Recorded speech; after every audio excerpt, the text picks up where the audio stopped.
Hello hello, on se retrouve aujourd'hui pour une nouvelle vidéo comme d'habitude et c'est la fin du mois comme d'hab et donc c'est mon bilan lecture du mois d'avril.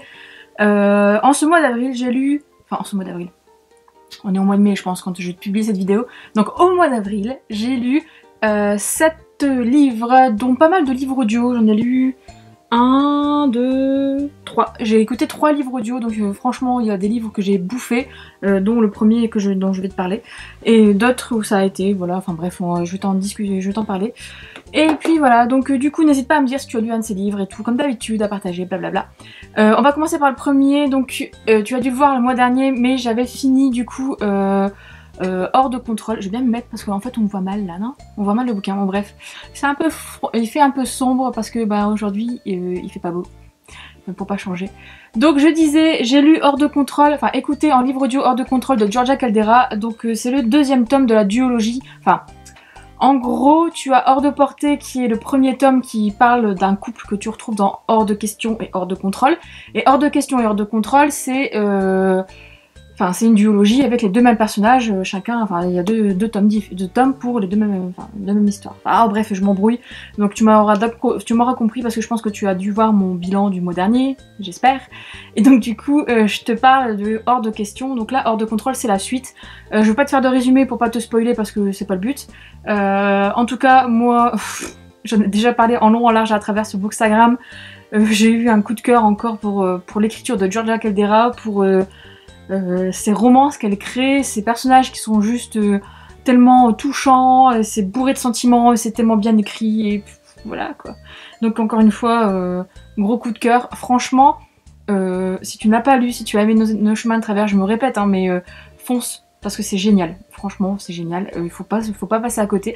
Elle traite encore d'autres sujets qui ne sont pas abordés forcément dans nos chemins de travers, mais là, c'est encore un autre sujet, d'autres... problèmes entre guillemets etc qui sont traités et elle les traite vraiment super bien, ça passe vraiment... Voilà. Donc du coup je ne peux que te le conseiller et si tu n'as pas envie d'acheter les éditions Pygmalion, il y a aussi, et j'ai lu qui sort le 23 mai, les tomes justement Hors de portée, enfin Hors de question et Hors de contrôle, je vais y arriver, en tome double, donc là il n'y a plus d'excuses, il faut foncer. Sinon ils sont à retrouver sur Audible aussi, parce que moi je les écoutais en livre audio et j'ai trouvé ça génialissime. En fait mon expérience lecture était vraiment top. J'en parle un peu dans ma chronique qui est sur le blog, donc si tu veux je te mettrai le lien en barre d'infos. Mais j'ai adoré parce que tu as le point de vue de Sonia et le point de vue omniscient d'Axel. Et en fait les 2 narrateurs, enfin les 2 lecteurs entre guillemets du livre audio sont, il y a une femme et un homme, donc du coup ça alterne super bien et ça nous met encore plus dans l'histoire, etc. Donc voilà. Donc n'hésite pas à me dire si tu es tenté, si tu as envie de le lire, tout comme d'habitude. Ensuite, avec ma Steph, on s'est fait une petite lecture commune parce que on a pris le pli en fait, on se fait une petite lecture commune sur le mois. Et on a commencé chacune Strong sous ta peau, le tome 1 de Scarlet Cole, donc c'est publié dans la collection Et moi. Ça fait ce petit livre, je l'avais depuis un moment dans ma palle, je l'avais acheté à sa sortie. Et je l'avais toujours pas lu, comme d'hab, et le tome 3 vient de sortir en plus. Hein. Bref, donc vu que Steph l'avait aussi dans sa palle, on s'est dit bon on va se le faire à 2. Et j'ai passé un super bon moment de lecture, franchement, j'étais super contente. Donc là tu vas retrouver Trent et, comment elle s'appelle déjà, Cocotte? Harper. C'est Trent, ouais. Donc là tu es dans un univers où, où en fait Harper a quelque chose sur le dos, etc. qu'elle veut essayer de camoufler par le biais d'un tatouage, et elle va rencontrer Trent qui est lui en fait un très bon tatoueur qui gère un salon de tatouage à Miami. Et donc du coup à force de se voir, blablabla, enfin je te fais pas de dessin mais bon toujours la même chose, hein, entre guillemets. Sauf que là j'ai vraiment trouvé, enfin ça ressemble un peu à Mark and Men, ouais. Mais le truc c'est que il y a quand même des petites différences, etc. Et c'est pas du tout c'est pas encore la même ambiance je trouve, mais j'ai beaucoup aimé en fait ces choses qu'il y avait un peu moins dans Mark and Men, sauf dans le tome 2, c'est pour ça que mon tome 2 de Mark and Men c'est le préféré pour moi, enfin c'est mon préféré. Mais il y avait beaucoup de références niveau musique, etc. Et des groupes de métal et machin. Et moi j'adore ça, donc du coup je me suis vraiment bien identifiée au personnage, etc. Et ça a vraiment été une super bonne lecture, vraiment plaisante, etc. Pas de coup de cœur parce qu'il y a quand même des répétitions, etc. Et puis en fait il y a des non-dits qui font que, au bout d'un moment ça devient lassant. temps, on se dit bon, tu vas le dire, tu vas le cracher ton morceau parce que voilà. Mais sinon, ça a été une très bonne lecture et Steph a autant aimé que moi, il me semble. Donc du coup, voilà, on en a bien discuté. Et donc du coup, j'ai hâte de lire la suite, de lire le tome 2 parce que c'est sur un personnage, enfin sur deux personnages qui sont vraiment top dans ce tome-là et que j'ai trop envie de savoir ce qui va se passer. Donc voilà. Ensuite, alors là, c'est une sortie de la collection R que j'ai lue ce mois-ci et que moi personnellement j'ai beaucoup aimé. C'est pas un coup de cœur, je vais t'expliquer pourquoi. J'ai lu Big Bones de Laura Docril, donc c'est de la collection R hein, tout simplement. Donc Big Bones, ça te raconte en fait l'histoire de bébé de Bluebell, qui est en fait une jeune fille de 16 ans, une ado, qui un jour se retrouve chez le médecin et l'infirmière lui dit qu'il faut qu'elle maigrisse parce que en fait elle avait fait une grave crise d'asthme et qu'il faut qu'elle maigrisse parce que son surpoids fait que elle tombe malade. Sauf que Bluebell se dit non, il n'y a personne qui est là qui a le droit de juger le fait que je sois forte ou etc. Personne ne doit me dire ce que j'ai le droit de manger, ce que je peux manger, etc. Et moi je me sens bien comme je suis, donc il n'y a pas de raison que les gens me stigmatisent en me disant voilà il faut que tu maigrisses parce que c'est ton poids, blablabla. Chose qu'en fait elle entend à longueur de journée ou dans laquelle elle arrive à capter dans le regard des gens, etc. Et voilà, il va se passer d'autres choses, etc. Je t'en dis pas plus parce que sinon je vais te raconter quand même le pitch principal du bouquin. Là c'est un mini pitch, mais c'est vrai qu'arrivé après la moitié, il y a d'autres choses qui se passent et Bluebell devient vraiment touchante. Moi personnellement ça a été une très bonne lecture, même si c'est pas de coup de cœur, tout simplement parce que c'est vrai, il y a beaucoup de références à la bouffe. T'as des passages où c'est complètement... elle te fait au moins 2-3 pages en te racontant comment elle cuisine son hachis parmentier, donc en allant des patates, etc. Mais voilà, au bout d'un moment, c'est vrai que ça devient lassant, etc. Surtout que pour moi, j'ai commencé ce bouquin quand j'ai commencé un régime, donc je te dis pas la frustration extrême de voir en plus les titres de chapitres, où t'as des titres de chapitres qui s'appellent thon, crêpes, échalotes, bon ça va encore, j'ai pas envie de bouffer des échalotes, mon fromage, panini fondant, enfin bref, tu meurs de faim et t'as des chapitres comme ça, enfin bref, mais c'est génial, j'ai trouvé ça cool, parce que j'ai trouvé ça super original quand même, et j'ai trouvé l'écriture de l'auteur vraiment fluide, vraiment, enfin c'est une traduction, mais bon voilà, on comprend ce que je veux dire, vraiment, comment dire, en tout cas ça se lisait tout seul et on arrivait vraiment à se plonger dans les sentiments, dans ce que ressentait Bluebell. En tout cas moi ça a fait écho en moi, surtout certains passages où elle fait du sport, etc. Enfin, ça m'a fait vraiment écho en moi. Et le fait que quand les gens la regardent en lui disant, il faut que tu maigrisses, enfin tout ça, c'est des choses que voilà, c'est vraiment des trucs qui font que voilà. Je pense que franchement, il vaut vraiment le coup ce bouquin. Il faut pas passer au-dessus de ça parce que c'est vraiment un... Comment dire, il y a une super belle morale sur le fait que les gens te jugent sur ton physique, te regardent et te disent bon moi t'es grosse donc du coup tu peux pas faire ci, tu peux pas faire là, quand tu manges quelque chose qui est gras, on te regarde comme si quand t'avais tué quelqu'un de sang-froid. Je trouve pas ça normal, enfin voilà. Et là c'est vraiment bien dénoncé dans ce bouquin, c'est vraiment bien tourné. Et Bluebell elle est vraiment très attachante et voilà, et très marrante aussi, il y a des passages qui font vraiment rire et voilà. Donc du coup pour moi c'était une très bonne lecture, j'ai vu que beaucoup de personnes n'avaient pas forcément aimé, ça me rend triste de voir la note qu'il y a sur Livre Addict de ce bouquin, parce que je pense que c'est un livre qu'il faut déguster et qu'il faut lire chapitre après chapitre, et pas forcément, il faut le lire en même temps qu'un autre livre, et pas forcément essayer de le lire d'un seul coup, parce que je pense que oui, on peut faire une overdose de bouffe en lisant, ça c'est sûr, parce qu'il y a vraiment que pas mal on parle vraiment beaucoup de ça, du rapport de Bluebell avec la nourriture. En fait tu t'en rends compte vraiment instantanément entre guillemets, parce que, enfin vraiment instantanément, comment dire, tu vas t'en rendre compte, ça c'est clair et net, parce qu'elle parle que de ça, mais entre guillemets. Mais voilà, il y a d'autres choses derrière qui fait qu'il faut voir plus loin, je pense, et franchement il mérite d'être lu ce bouquin, donc pour moi c'est, voilà, je le conseille. Il faut le lire forcément avec quelque chose en même temps, je pense, une romance ou quoi, un truc léger, mais il faut le découvrir, voilà. Donc n'hésite pas à me dire si toi tu l'as lu, si tu as aimé, etc. Parce que j'ai vraiment vu des avis très mitigés, aux avis super, etc. Donc voilà. Moi, ça me rend triste. Parce que c'est vraiment un petit bijou ce bouquin et il vaut vraiment le coup. Alors ensuite j'ai lu aussi encore une lecture audio via Audible et c'est Les ailes d'émeraude d'Alexiane Delis, publié chez J'ai lu là en version poche parce que j'ai acheté du coup la version poche, tu as dû le voir dans mon book haul, j'ai craqué. Mais donc je l'ai écouté sur Audible et ce livre ça faisait depuis au moins 2016-2015 qu'il n'en va pas là. Donc depuis perpète parce qu'on est sur mon 2018. Donc ouais, je ne suis pas forte pour faire les calculs donc voilà, ça fait au moins 3-4 ans ouais. Donc du coup, bah, je me suis dit, quand je l'ai vu sur Audible, je me suis dit, ah bah il serait peut-être temps que tu le sortes de ta palle, Fanny, ça serait peut-être bien. Donc là, tu vas rencontrer Cassiopée, qui est une jeune fille qui est orpheline, qui vit en orphelinat. Et le jour de ses 18 ans, en fait, l'orphelinat peut plus subvenir à ses besoins. Et donc du coup, elle est obligée de prendre son indépendance et de vivre dans le monde, pardon, obligée de vivre quoi. Enfin, de prendre son indépendance tout simplement. Sauf que, en fait, depuis un petit moment, elle se rend compte qu'il y a quelque chose qui la suit, elle se sent épiée, etc. Et en fait, un soir, elle va se rendre compte qu'il y a quelque chose de bizarre dans son dos. Je t'en dis pas plus, parce que voilà, je pense qu'il y en a assez. Et elle va découvrir, en fait, ses origines, etc. Pourquoi elle a des trucs bizarres dans le dos et tout et tout, et franchement bah, ça a été une très bonne lecture aussi, franchement ce mois-ci ça va, je suis assez contente.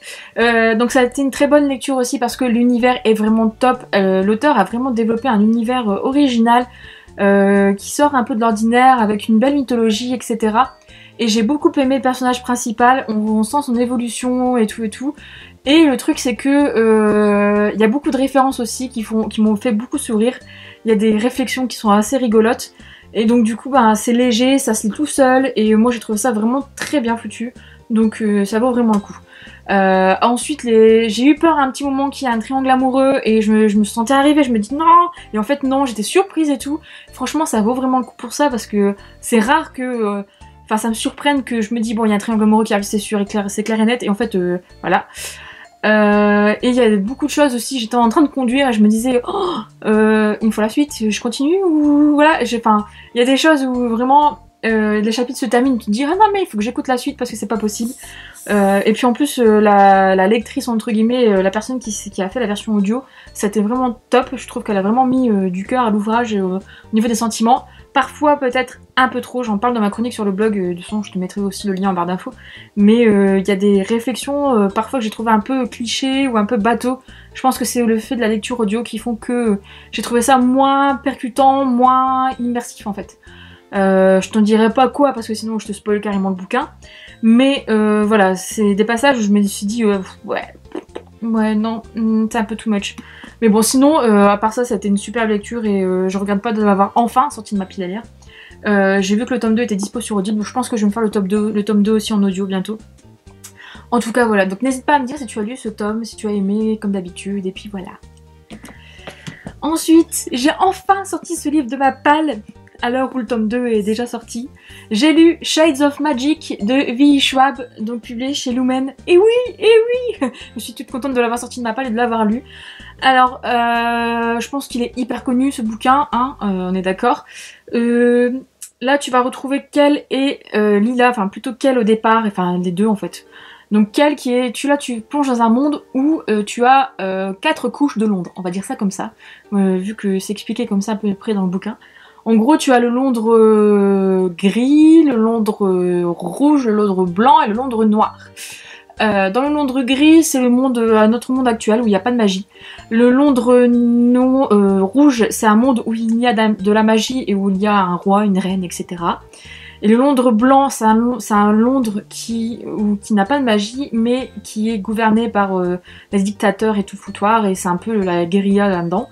Et le Londres noir, en fait, c'est le Londres qui s'est fait un peu bouffer par la magie et qui est tout plus accessible, enfin entre guillemets, et où les portes ont été fermées, etc. pour pas y accéder.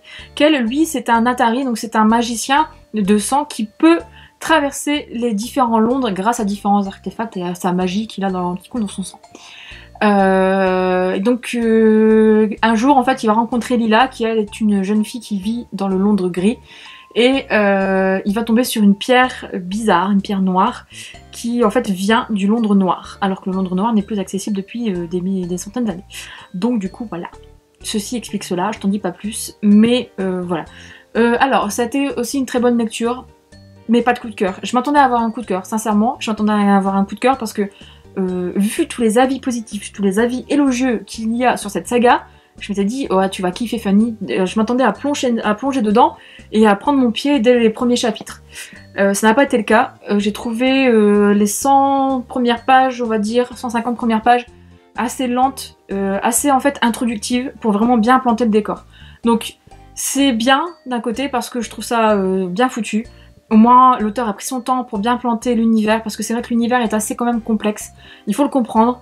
Enfin c'est tout à son honneur en fait, mais c'est ça moi qui m'a freiné en fait dans mon coup de cœur qui n'est pas arrivé, mais c'est vrai que enfin c'est dingue, c'est original, c'est encore une pépite en fait, un petit truc comme ça qui n'existe pas dans d'autres bouquins, tu ne vois pas, et c'est hyper original et ça sort de l'ordinaire, et c'est ça que j'adore en fait dans la fantasy young adulte, enfin dans le là c'est plus de la fantasy quand même. C'est vraiment un truc de dingue, quand même. C'est un truc qui sort de l'ordinaire, qui n'est pas... Ouais, voilà. Donc du coup, bah, j'étais un peu déçue de ne pas avoir le coup de cœur, mais d'un côté, je suis contente d'avoir lu ce premier tome. Et je me dis que... Enfin, je suis bien curieuse de lire la suite, même si je trouve que ce tome-là se termine bien, entre guillemets. Mais l'univers est tellement complet qu'il y a vraiment moyen de faire quelque chose de grandiose, en fait. Donc du coup, bah à voir quoi pour la suite. Mais je l'ai pas encore acheté, j'attends, mais je suis curieuse de voir ce que ça va donner. Alors ensuite, j'ai terminé le mois avec 2 romances. Enfin romances, ouais, 2 new adultes en fait. Un que j'ai lu en livre audio et un que j'ai lu en livre papier. Donc le premier que j'ai lu en livre papier, c'est Viens on s'aime de Morgane Moncomble dans la collection New Romance de chez Hugo. Enfin, c'est comme Shades of Magic, je l'ai sorti de ma palle, youpi, parce qu'il était dans ma palle depuis sa sortie. Voilà, bref, je t'en parle après parce que... donc là, tu vas retrouver en fait Violette et Loane, qui sont... Violette en fait, qui est une jeune fille qui est étudiante à l'ES Mode à Paris, et qui vit en coloc avec sa meilleure amie Zoé. Et un soir de réveillon, en fait, elle va se retrouver bloquée dans son ascenseur de son immeuble, et elle va rencontrer Loane qui lui... C'est Loane ou Lolo? Ouais, c'est Loane. Loane qui lui vit au même étage ou 2 étages au-dessus avec sa petite copine. Et c'est là qu'en fait que ça va être l'élément déclencheur d'une amitié, ils vont devenir meilleurs potes, etc. Et tu vas les suivre en fait pendant 1 an et même après sur... Enfin je ne dis pas plus mais... comment dire? Je vais pas te spoiler. Mais en gros, ben, tu vas suivre leur histoire... à partir du moment où ils sont meilleurs potes et plus après. Donc je t'en dis pas plus parce que c'est vraiment te spoiler. Moi j'ai eu vraiment un coup de cœur pour ce petit bonbon tout frais, tout... C'est juste génial. Je m'attendais pas à ça. Et je voulais pas trop lire les avis, etc. Mais j'avais vu que des avis très positifs. Et c'est juste une super belle histoire entre 2 personnes. Vraiment, les personnages sont vraiment super bien faits, bien construits. Tu as des personnages qui sont attachants, qui sont... Violette, j'ai adoré le personnage de Violette parce qu'elle a une petite fraîcheur, elle est très... comment dire, très introvertie, très puis rigolote et tout. Enfin, moi j'ai adoré ce personnage. Et voilà quoi. Et Loane, pareil, c'est son contraire, mais enfin voilà, et leur petite bulle est vraiment toute mignonne. Enfin, j'ai adoré ce bouquin. Voilà, c'est un coup de cœur, un petit coup de cœur vraiment pour c'est un petit bijou, c'est un truc qu'il faut lire, qui se lit tout seul. Et qui est addictif. Il m'a fait mal au cœur lors de certains passages. Tu te dis oh non mais non pourquoi et il y a des passages où tu te dis ah oh, putain non. Il m'a arraché 2-3 larmes à certains passages, donc voilà hein. Je m'attendais pas à ça et c'est rare que ça m'arrive, mais voilà. Et comment dire, et donc voilà quoi. Alors je sais pas, il y a Ebus qui vient de monter sur les genoux. Bon désolé hein. Voilà, il va se mettre... Parce qu'en fait, je viens de... Comment dire? Je coupe, je fais un petit aparté, mais je viens d'entendre du bruit qu'il vient de faire en bas dans le salon. Donc à mon avis, il a fait une belle connerie et là, il vient de se coucher sur moi. Les chats, je vous jure. Bref, donc du coup, si tu ne l'as pas lu, fonce, lis-le. Parce que franchement, si tu veux une petite romance vraiment sympathique qui te fasse du bien, qui voilà, il faut lire ce bouquin, voilà, tout simplement. Et j'ai qu'une hâte, c'est de lire le tome sur Zoé et Jason, parce que alors là, ça m'a envoyé du lourd, je le sens bien.